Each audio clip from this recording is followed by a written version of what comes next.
Welcome to The Last Word, brought to you by Montgomery Bank. I'm David Jenkins. He's Chris Popes, the head coach of the Manziers fantasy football team, who's going to go down this week. Pulled out a win, baby, by the skin of my teeth.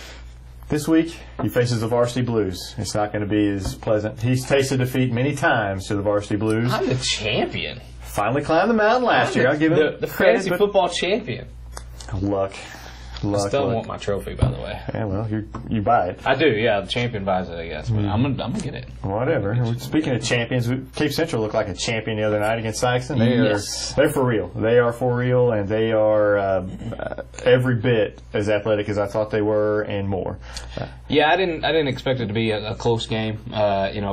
Just like you said, the athleticness of Cape Central is bar none.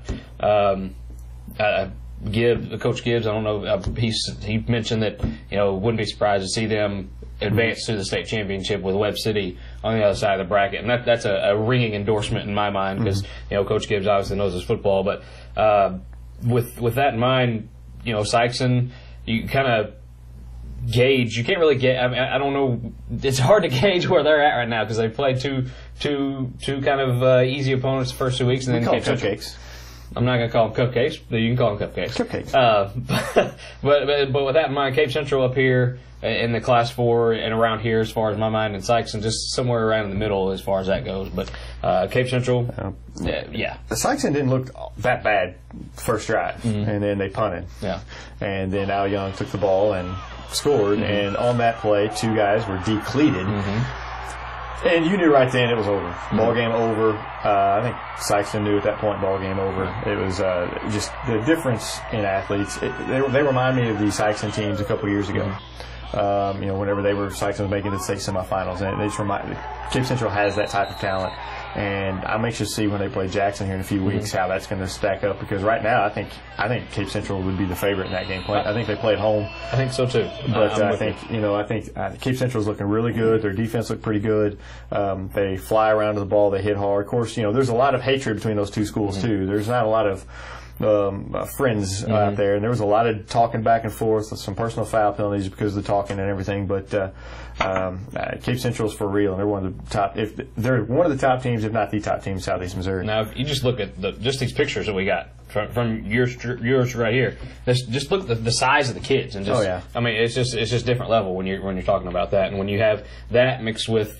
They can do whatever they want to on a football field. Good things are going to happen for the Tigers this season. And then, Sikeston now, like you said, they're kind of, we still don't know a whole lot of where we stack them. We'll find out a little more this week. Our game of the week is Dexter at Sikeston. Don't get too excited. I'm not that excited. Sikeston's going to roll just like they normally do. But Dexter hopefully can put up more of a game than what they've given them the last, 7 years? I think we tried to figure it out Friday night. Sikeston's won the last 6 games against Dexter. Going in on paper, this could be a good game. Dexter, they played Bluff close. They played St. John close. They blew out Charleston. I don't see it being close. I mean, I've been wrong about close games all year, so don't take my word for it. But just history shows that Sikeston just has a way with Dexter, and Dexter just can't figure out a way to top a Sikeston, and I don't think that changes this year. I'm not going to say it's going to be a blowout, but I think Sikeston wins comfortably. Yeah, I'm with you. Every time we have a game of the week, it ends up being 45 points or something. I don't think it's going to be like that. I think it'll be. I don't know that Sikeston can score that many points on Dexter. If they only scored 35 or something on New Madrid, I don't see them, scoring 45, 50 points against Dexter. I think Dexter's going to score some points this year, where last year they really couldn't get anything off because of their line play. I think Dexter's line play is a little bit better this year. I think Dexter will hold. I think Dexter will compete well, but I think Sikeston ends up winning by a couple touchdowns. I wrote down 27-20. That's my heart talking. I really hope that Dexter. I want Dexter to give them all they can, but I just think Sikeston's probably 2 touchdowns better at least. Yeah, and the thing about it, even you'd go into games where you're thinking, oh man, it could be close with Sikeston, but we've said it before, they're just so well coached, and they are put in the spot to best succeed. Now, they might be the best team as far as that goes, but they're put in positions to be the best that they can be. Right. And that's just the thing about Sikeston is they can get and turn what's supposed to be close games into comfortable wins for them. Now, with saying that, I was impressed with Dexter and their aggressiveness and their physicality. They did play Charleston. Charleston's obviously has been well documented. They're struggling this year. Obviously, look very good against Charleston, but they have some guys that can make some plays. Ethan Stevens is a little shifty guy who can make plays, and we all know Peyton Pollock can throw it around the best of them. Sikeston has always been their weakness, so to speak, on defense is defending the pass, and Peyton Pollock is someone who can, when given the opportunity to stay on his feet and throw, right, he can beat teams like that. I think that's the key. Is you've got to is the line play, and Sikeston is not an over, as we saw against Cape, they're not a huge line. They're not what they've been in the past as far as the line. So I think Dexter's going to block better. I think they'll have a better chance to get some of those passes off. I think they'll score some. But at the same time, Sikeston's still a line play. I would still say is better than Dexter's. Dexter has a great quarterback in Peyton Pollock who does everything for him, runs and passes, and like I said, they have some playmakers. But are those playmakers? Can they get them the ball? Yeah, that's going to be the biggest question. And I don't know. I think they will be able to get the ball some, but not just enough to get them enough points. I hope I'm wrong. I hope I'm wrong. Put some of this stuff up on the bulletin board, Dexter. Dexter. Hey, born and raised, and. Drink, gentlemen. We've talked about Dexter a bunch now. You can drink, but I just think Sikeston is going to be better. They're a better coach, and that's not a knock on Dexter coaches, but it's just Gibbs and them. They've done a great job, and like you said, they're going to game plan for this, and they're going to have a scheme ready for Dexter, and I just think that Sikeston pulls it out. Yeah, and going on with that. We have another kind of interesting matchup, I think. Kennett, New Madrid, and some maybe think this is New Madrid's time to maybe get their first win of the season. I'm not one of those people. I think their line is in shambles right now. They just don't really have anybody to block for those speed guys and those skill guys that they have, and that's been something the first 3 games that everyone has seen. And I don't think that changes. Kennett has improved with the Pixley duo down there. What do you got, James? Well, New Madrid's got a little bit of an issue down there with the quarterback situation. There's grumblings of a quarterback controversy. The coach's son is the starting quarterback. I know that there's some people want another quarterback in there. I do know that there were 2 pick sixes late in the game that in a close game. Within 36 seconds of each other, mind you, that kind of cost New Madrid last week. They have, I believe, 14 turnovers in their first 3 games. You're not going to beat Kennett by turning the ball over a whole bunch. Kennett, they're playing with a backup quarterback, but he's been doing pretty well. A sophomore, I believe his name is McCaney. He's played pretty well. They've got some playmakers. I think Kennett wins this game. I don't think New Madrid is. New Madrid, they have a bunch of athletes. But it just seems like they can't get them the ball, and I don't know why, and I don't know if it's it's been that way for a few years, and Coach Pixley, Arlen Pixley, the defensive coordinator, Kennett is going to want to win this game. Oh, definitely, and he's going to have that defense wanting to pitch a shutout, and Kennett wins this game. Yeah, and just kind of go back to that quarterback controversy, Coach Dryden. He told me now what he tells me and what it might be, and I've taken for his word, but he is not in charge of putting the court as far when it comes to his son. He's not in charge of that. He lets the other coaches decide. I wasn't saying I don't know the situation. I'm just letting everybody know that's not the situation. Right. I just know that there's some grumblings down there. Some people that aren't happy, and that's a lot. 14 turnovers is a lot of turnovers, and it's not all on the quarterback. Now they've had some fumbles and everything else too. So it's not just one player there that they're just really struggling on offense. It seems like the same thing year after year at New Madrid. They just are struggling offensively. Their defense, they hit people. They're going to come out. They're going to play well. They only gave up 3 touchdowns on offensively to St. Genevieve. Of course, St. Genevieve came in with a backup quarterback. They went from their spread offense to the wishbone.